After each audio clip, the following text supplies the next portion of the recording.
Hello everyone and welcome back to the channel. I am back with another video of the INICET PYQ series, and in this we will be covering the next part of the esophagus topic only, and that is the esophageal varices. So let's get started. Now this topic is very important and I have made a separate video over it because not only the questions are asked in the surgery but also in the medicine as well as in the pediatrics. So it's very important and let's do it. 16 questions have been asked and in 11 different ways.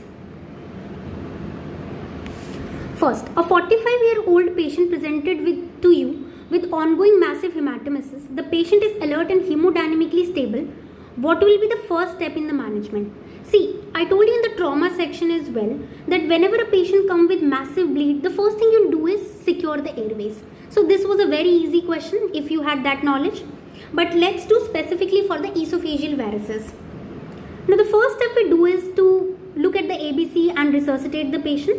And then if you suspect esophageal varices, like if you have a patient gives you a history of portal hypertension, or patient gives you that he already has such a history, so then you give octreotide or vasopressin as the first treatment, and then you immediately do the upper endoscopy, and if in that varices are seen, then the first treatment you do is endoscopic sclerotherapy.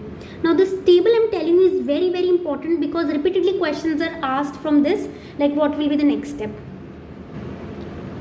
Now if it fails, we do the endoscopic band ligation. If that also fails, then balloon dilatation, and then tips, and finally surgical stent. This is the last resort. So just mug up this table.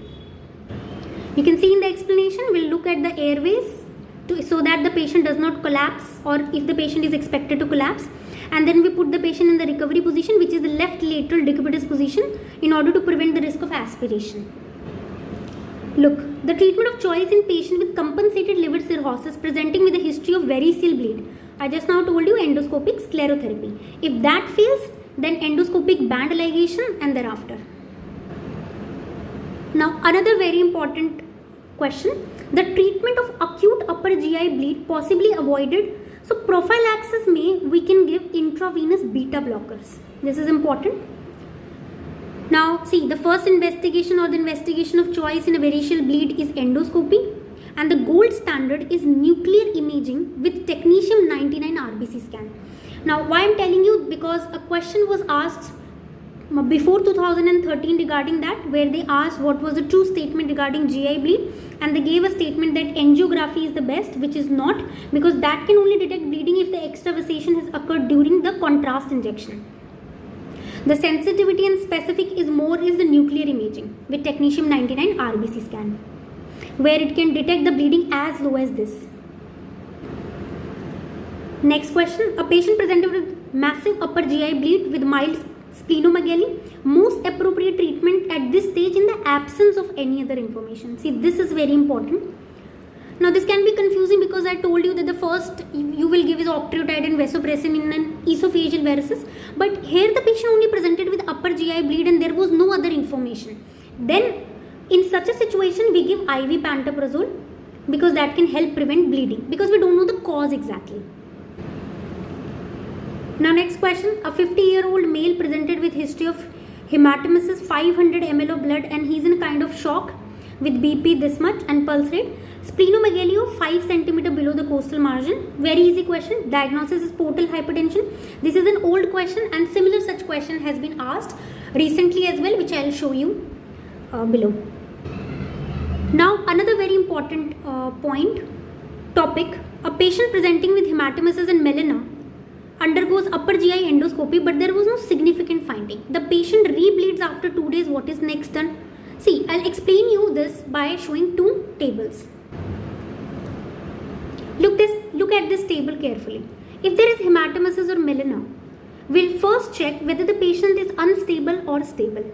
Now, if the patient is stable, the first investigation we do is upper GI endoscopy within 24 hours. I told you in that table as well. And if the source is identified, give the treatment. If not, then the next step is colonoscopy, because you will look if the bleed is not from the upper tract, then it might be from the lower tract, and if that is also not able to detect, then we'll evaluate for the small bowel bleedings. And if the patient is unstable, first we'll resuscitate. So the first step you will do is resuscitate, then you will wait till the patient becomes hemodynamically stable for upper GI endoscopy to be done. Now if that is done, then the next step will be same, colonoscopy. And still if you are not able to find out the cause of the bleeding, then you will do CT angiography or colonoscopy, as I told you earlier. Now next very important topic, all the following are criteria for admission in the upper GI bleed. Now you need to mug this up. See, there are three criteria which are indications of the hospital admission and resuscitation in the upper GI bleed. These are shock index if more than 1.5, frank blood in the nasogastric aspirate, and BP less than 100. So these are the three criteria. And what is shock index? Heart rate upon systolic blood pressure. If it is less than 0.6, it is normal, but if it is more than 0.6, the patient might be in shock, and if it is more than 1.4, the patient is in severe shock. Now look at this question. A 60-year-old male with alcoholic liver disease in emergency with history of hematemesis, which of the following is false regarding the management? See, this is, just now I told you it is portal hypertension patient, and with esophageal varices might be there because there is a history of hematemesis. So the first option is somatostatin and infusion is indicated, which is right. We can either give somatostatin or vasopressin or octreotide.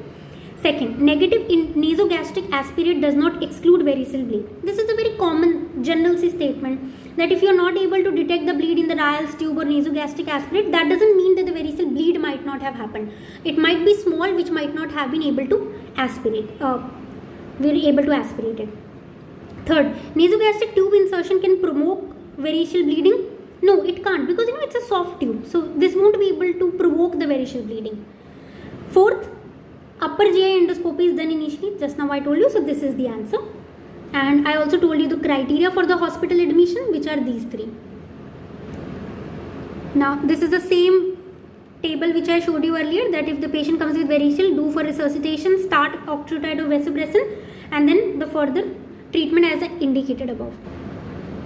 Now very very important, this is an angiogram showing the variceal bleeding, where you'll find tortuous esophagus with number of bleeds.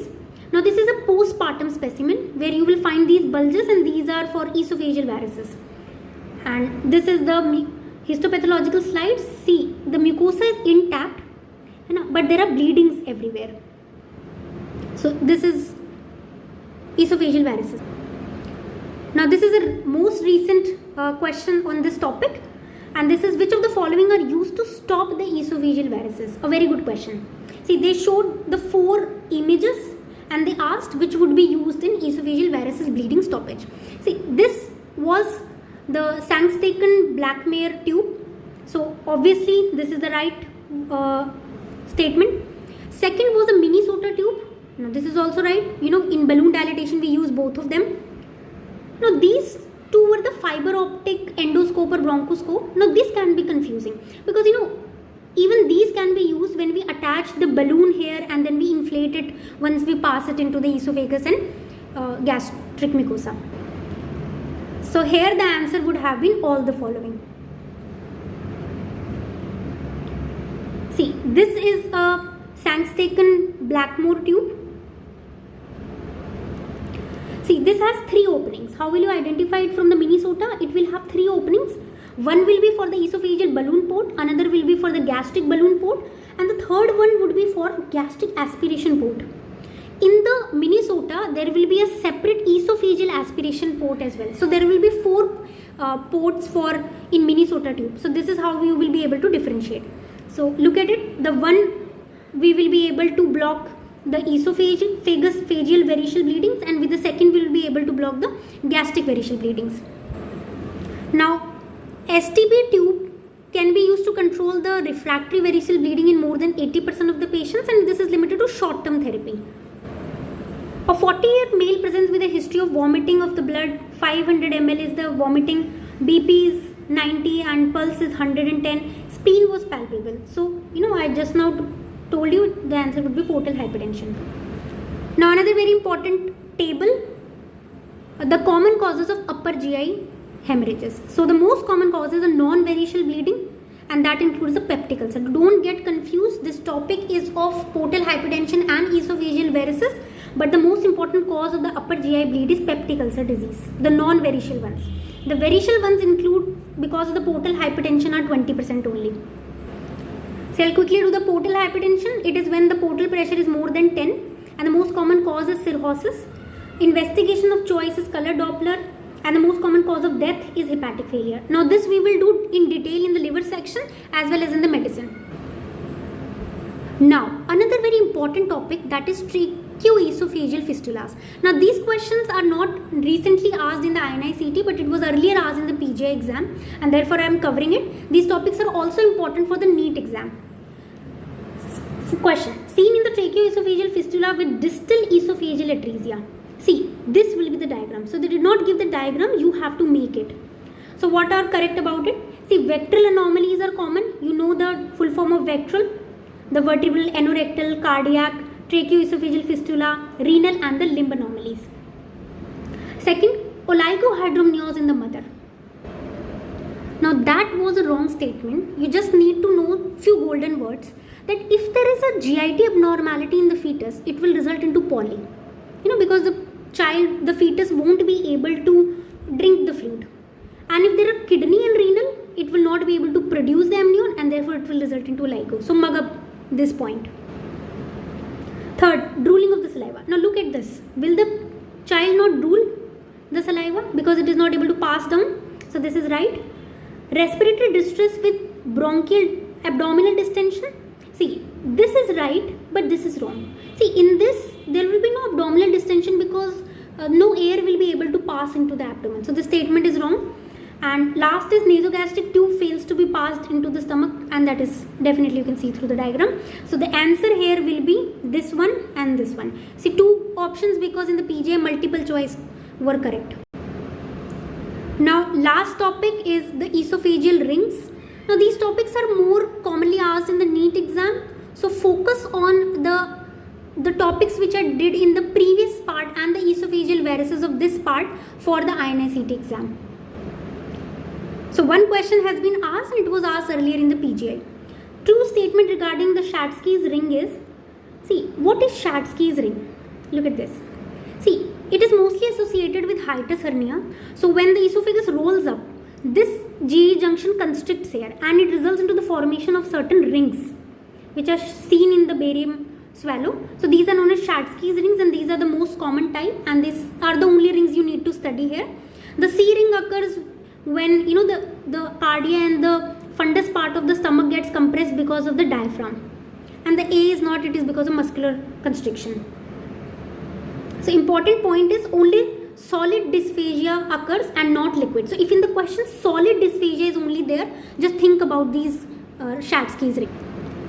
So what is Schatzki's ring? It is a symmetrical narrowing of the esophageal mucosa. See, I am marking here mucosa because it does not include the muscle layer. So just remember it. This is a very important point. So let's come back to the question. First option was dysphagia predominantly solids. I just now told you. Increase risk with reflex. Definitely the reflex will increase because the esophagus has shifted up.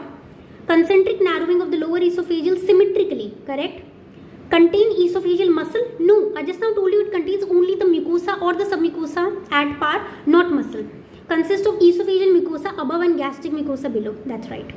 So the answer here would be this. Answer here would have been A, B, C and E and not this one. So it was a multiple answers correct question. So this is the answer. Now with this we have completed this topic of esophagus, and the whole of the PDF of part 1 and part 2 will be available on the description box as well as on the Telegram channel. So just subscribe to both of them, and yes, definitely don't forget to like, share and subscribe the video because your response is my motivation to continue this series. And this time I have added my email ID also. So if you have any queries for the relevant questions, please email me. I will be answering it in 1 or 2 days. So all the best and keep watching my series.